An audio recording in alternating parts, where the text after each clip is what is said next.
Abertura. Sequência de imagens. Cadeirante atravessa a rua. Pessoa cega caminha com bengala. Mulher joga futebol na praia. Criança com síndrome de Down brinca. Olhar de uma mulher negra. No centro, repórter Justiça Especial. Inclusão.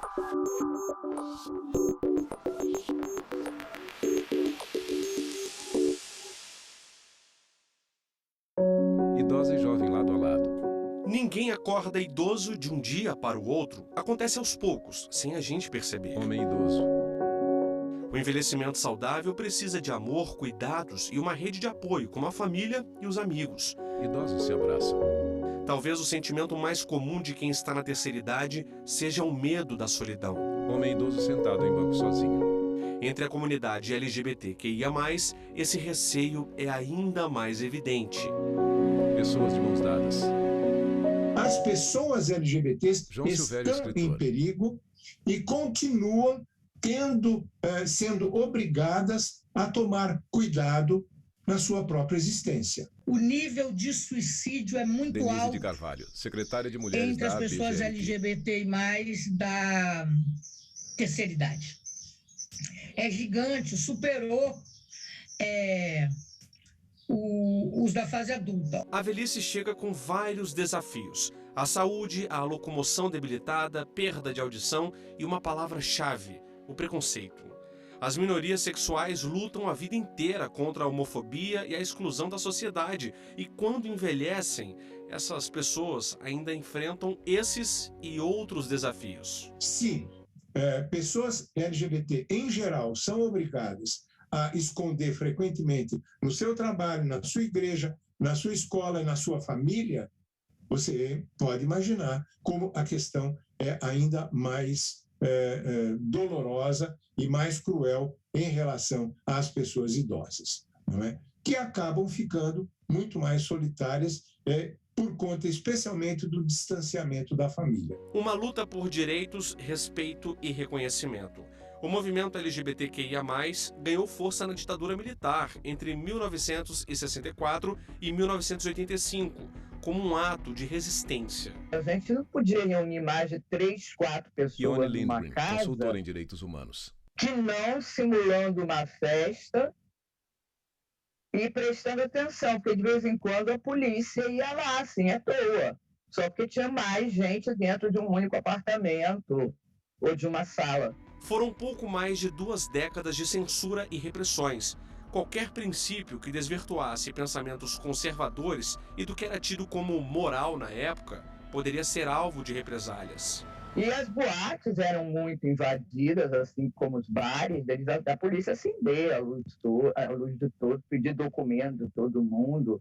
Era um negócio muito chato, muito cruel. Se já era difícil para os homossexuais da classe média e da elite, para os pobres e negros, gays e lésbicas, a perseguição foi pior. Então você tem aí o encontro desses 3 marcadores que vão juntos, vão definir para a polícia que esse é o sujeito que deve ser reprimido.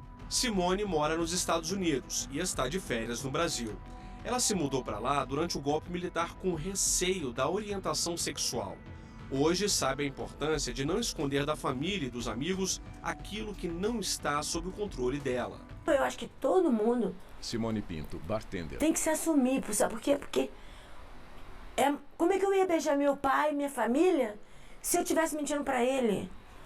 Eu não estaria feliz. No fim da década de 1970, a situação melhorou um pouco quando movimentos de resistência começaram a enfrentar a opressão do Estado, como o de afirmação sexual Somos, o primeiro grupo em defesa da comunidade LGBTQIA+, que atua até hoje. Tinha muita gente entre nós que não tinha 18 anos ainda. Então, quando a polícia chegava em algum lugar, para as meninas e os meninos mais novos poderem sair pelos fundos ou, enfim, se esconderem ou fazer alguma coisa, as travestis ficavam discutindo com os policiais para que a gente tivesse esse tempo. Ione é carioca, mãe, Repórter avó Leonardo e Ferreira, lésbica. Brasília DF. Uma vida inteira dedicada à luta contra o preconceito, a desigualdade de gênero e simplesmente para ter o direito de ser quem é. A militância dessa mulher de 65 anos tem também um motivo de força maior. Em 2006, o filho de 23 anos, DJ e bissexual, foi brutalmente assassinado, vítima de homofobia. Ione, como foi esse crime? Quando ele foi para o carro para ir para casa, levando o material dele, comeram ele no tiro. Ele teve todos os ossos queimados, o corpo todo arrebentado por bala, a ponto do meu genro, que foi ver o corpo, não deixar a gente ver o corpo. Nem eu, nem as irmãs dele. E o caixão foi fechado. Foto em preto e branco. Manifestação popular contra o racismo. No regime militar, a imprensa também sofreu censura. Um marco histórico foi a criação de mídias alternativas, que faziam denúncias e não poupavam críticas ao governo. Notícia digital. Quem tem medo das minorias? Essa imprensa alternativa ela foi essencial, né, para a possibilidade de encontros, né, de que a pessoa que estava lendo aquele material tivesse o conhecimento que, como ele, existiam outras pessoas que tinham desejos, projetos de vida semelhantes. João Silvério, jornalista, Imagens. escritor, LGBT cineasta, 60. dramaturgo e um pesquisador sobre a homossexualidade. Na década de 1970, foi morar nos Estados Unidos e, ao voltar ao Brasil, 3 anos depois, no auge da ditadura, fundou o Lampião da Esquina, o primeiro jornal homossexual do país. Eu voltei com essa disposição de criar um espaço para discutir os direitos LGBTs no Brasil. Era um ponto de vista homossexual sobre a comunidade LGBT e sobre o Brasil. Não é? Então, de cara, nós nos apresentamos assumidamente, publicamente, enquanto homossexuais, no número 0 do jornal. O Lampião da Esquina teve 37 edições e circulou no país por 3 anos. A leitura era indicada para pessoas com mais de 18 anos e as manchetes polêmicas eram uma característica do jornal. O Lampião da Esquina, ele tem uma façanha de que ele vai ser distribuído nas principais cidades brasileiras, né? Então, isso não é qualquer coisa. Isso é a possibilidade de um sujeito da Paraíba, de João Pessoa, saber que em São Paulo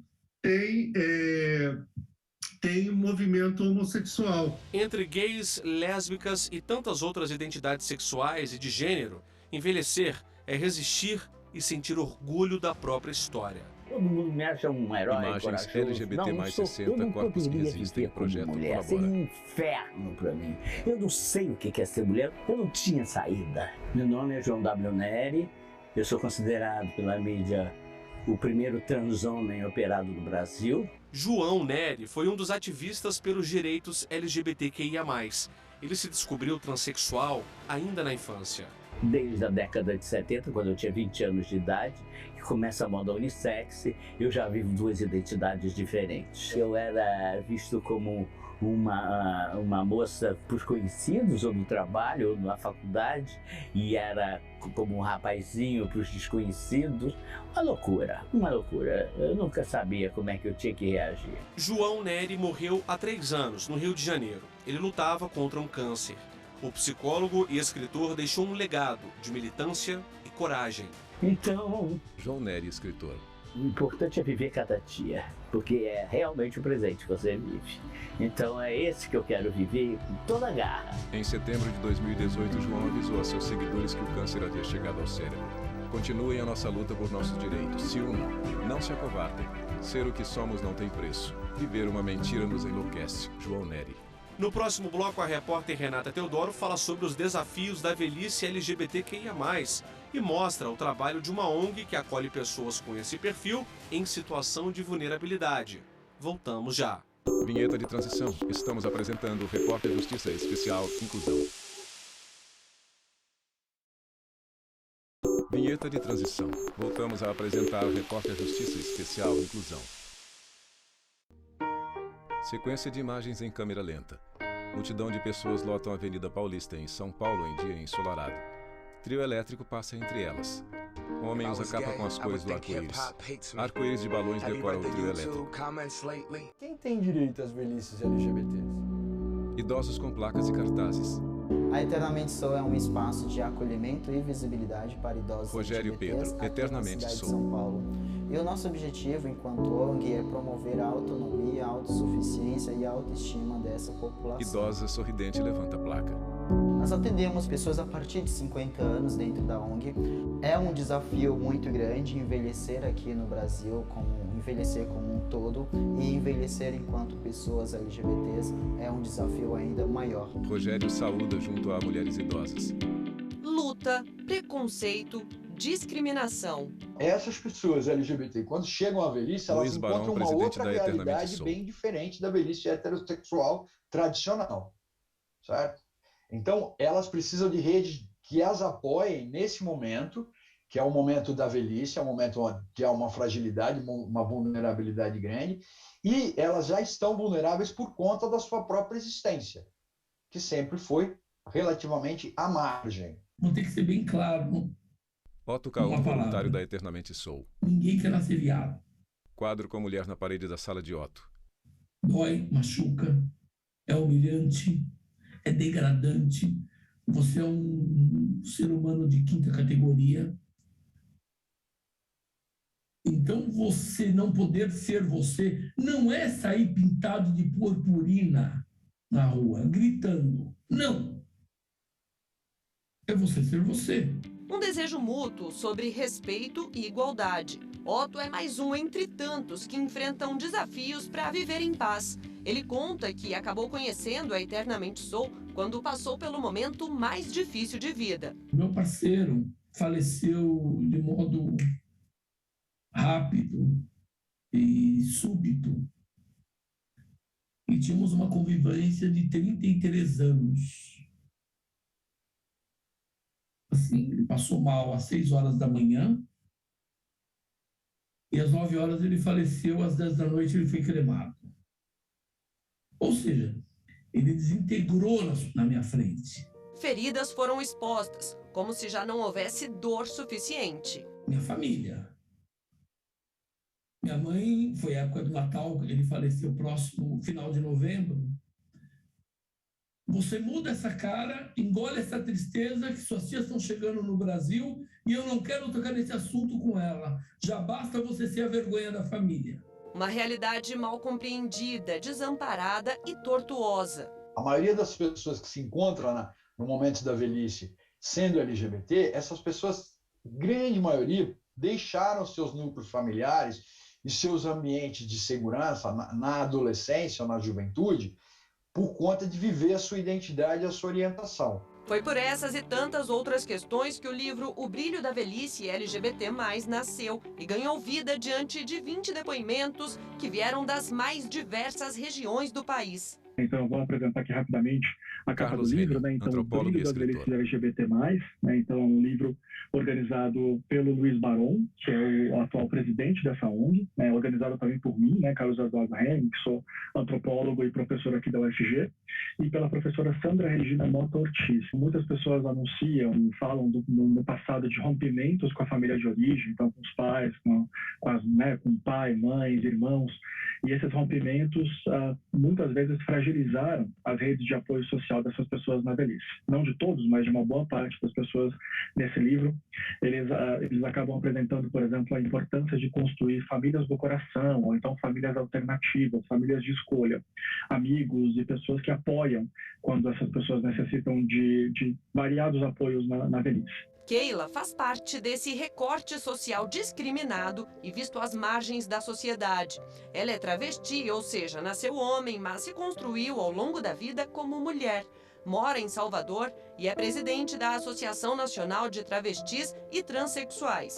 Para ela, poder contar a própria história já é uma vitória. Diversos desafios foram enfrentados, Simpson, muitos preconceitos da foram Associação sofridos, Nacional de Travestis e mas Transsexuais, foram trabalhados de tal forma que eu conseguisse, então, nesse processo de vida que eu desenvolvo, poder absorver os preconceitos, passar por eles, não incólume, tá?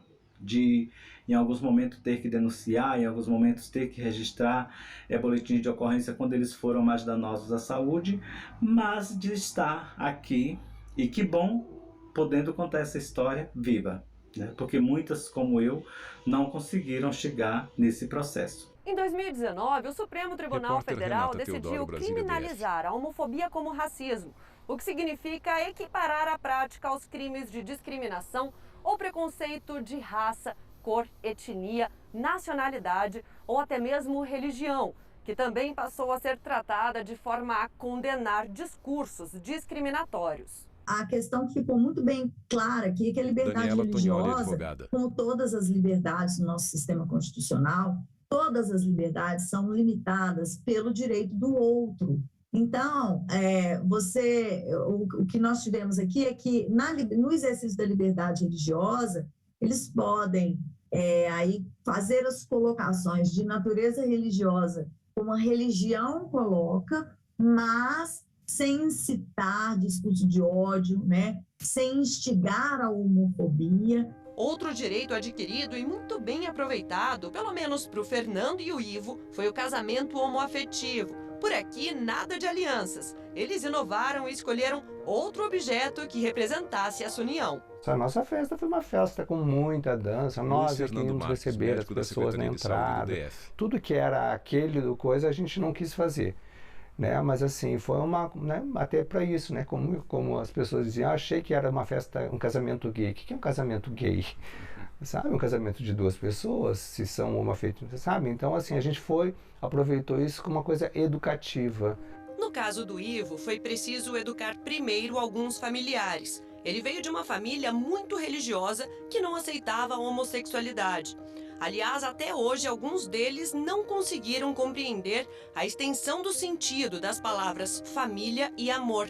Mas a mãe, que era quem realmente importava, marcou presença no casamento. Num primeiro momento ela não aceitou muito bem. Ivo Marçal Vieira Júnior, professor da Secretaria de Educação do DF. Aí até que conversamos e ela, tudo bem, entendo tal, mas por favor, no casamento só não faça uma coisa, só não se beijem na minha frente.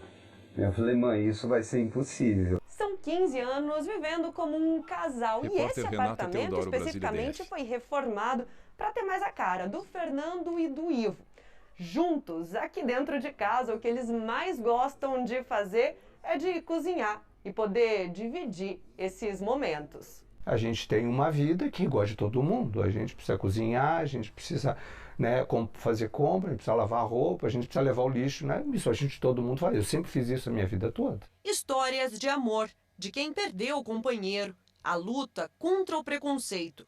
Agora a gente mostra que para ser feliz é preciso, antes de tudo, aceitar os próprios desejos, mesmo que custem caro. Eu era um consultor muito prestigiado na minha área. Talvez entre os 10 ou 5 melhores, com agenda cheia de janeiro a dezembro. Né? Mas todos os meus clientes me abandonaram, num silêncio obsequioso, numa invisibilização total, como se eu nunca tivesse existido ou feito qualquer tipo de trabalho na minha área. Né? E talvez esse seja o ponto mais doloroso que eu vivi. Letícia nasceu Geraldo, que só teve relacionamento amoroso com mulheres, mas com um detalhe: sempre se interessou pelas roupas que elas usavam. Eu vivi a maior parte da minha vida, né, sem saber o nome daquilo que eu sentia. Isso me obrigou a estudar muito, a ler muito, né, superar toda a dificuldade que eu tinha com as outras pessoas, porque elas não me reconheciam como eu me reconhecia. Né? Há mais de 40 anos, Geraldo casou com Ângela, com quem está junto até hoje. Eles tiveram 3 filhos e 5 netos. Depois de sofrer um infarto em 2008, decidiu assumir uma nova identidade. Virou Letícia. Em primeiro lugar, eu nunca pensei em transicionar para abandonar a família. Meu problema não foi o papel de pai ou o papel de marido, por sinal que eu insisto em manter com esse nome. Eu não sou pai E eu não sou marida, eu sou marido e sou pai. Assim como eu sou avô dos meus netos, né? No próximo bloco, você vai conhecer a história de uma drag queen que ganhou fama e reconhecimento em Brasília, se apresentando em grandes eventos da capital e vendendo bombons pelos bares da cidade. A gente volta já, não sai daí. Vinheta de transição. Estamos apresentando o Repórter Justiça Especial Inclusão. Vinheta de transição. Voltamos a apresentar o Repórter Justiça Especial Inclusão. Luzes dos espelhos em um camarim se apagam em sequência. Drag Queen abre leque azul. Imagens Alice. Direção Fernanda Carvalho. Uma cadeira em palco vazio. Homem bate palma. Drag Queen bate palma. Poucas pessoas me conhecem. Muitas pessoas conhecem a Alice. E menos ainda conhecem os dois. Vou falar como eu sou da Alice Bombom agora. Ele me controla. Eu saio na hora que ele quer. Eu me arrumo na hora que ele quer. Eu sumo na hora que ele quer. Sequência de imagens. Alice se maquia. Ela faz pose para a câmera em escada. Alice Bombom, a drag queen conhecida pelas apresentações performáticas e o estilo exagerado de se vestir, ganhou asas na vida de Alexandre Loyola. Drag em Brasília. O sofrimento que é ser uma drag em Brasília. Alice caminha em direção à câmera. Parece que tudo vem contra para a drag não acontecer, mas eu fui persistente e sou persistente. Não é à toa que completei 20 anos com esse personagem. Persistência e autocontrole foram o segredo do sucesso entre essa parceria. Eu não quero nunca controlar Alice Bombom, atriz e eu não me radialista. vejo isso. Eu também nem quero. Não quero sentir isso. Porque eu sei que tudo isso aqui vai sumir. Eu vou dormir limpo, sem nada, sem maquiagem, sem cabelo, sem peito. Atrás de toda essa montagem, Alexandre também carrega dores de uma história real, de experiências de vida que deixaram feridas, mas que ajudaram na construção de um personagem. Alice abre leque branco. Ela move o leque para a esquerda e direita, se abana enquanto Acho que muitos adolescentes entram na carreira militar para agradar pais. Acho que eu queria agradar minha mãe, porque eu tive um irmão que serviu o exército. E, infelizmente, ele morreu, sabe? Com 19 anos. Então, foi uma perda muito grande na nossa família. O preconceito também faz parte dessa narrativa. Quando Alexandre começou a se vestir de Alice para trabalhar e vender bombons pelos bares da cidade, morava com a irmã, a sobrinha e o então cunhado na época, que não aceitou a arte que ele vivia. Ele descobriu e rolou um processo muito forte nessa época, e ele me colocou nesse processo e tirou a minha sobrinha, desse convívio com a minha irmã, por considerar que eu era má influência, por me vestir de mulher dentro de casa e ela vendo tudo aquilo. Mesmo na dor, Alice não deixou de existir. A vida é uma roda, você tem que seguir, você tá acontecendo, você não pode parar. Uma drag queen que não passa despercebida. Embora eu seja, assim, bem esbaforida, elétrica, vamos colocar assim essas palavras, e o Alexandre é bem franzino, ele é tranquilo, ele é tímido pra caramba. Mesmo com estilos tão diferentes, esse 2 em 1 também sonha, e Alice faz das asas que ganhou motivos pra voar. Eu adoraria casar. De noiva. A drag queen casando. Toda linda, glamourosa, e com bofe escândalo no altar me esperando. Eu acho que é um sonho pra qualquer drag queen. Com pitadas de humor, foi também em cima dos palcos que a peça Mimosa ganhou vida. Me deixa rolar, porque o resto... Ator idoso vestido de chá. A Deus pertence. Viu como é fácil? É facílimo ser gay. O difícil de ser gay é conviver, por causa do preconceito. A obra foi escrita pelo ator e diretor Alexandre Ribondi, em parceria com o músico português João Lucas. Minha mãe... Alexandre Ribondi, ator e diretor. Um dia ela me perguntou se eu era travesti. Aí eu falei, a palavra não é essa, acho que ela quer me perguntar se eu sou homossexual.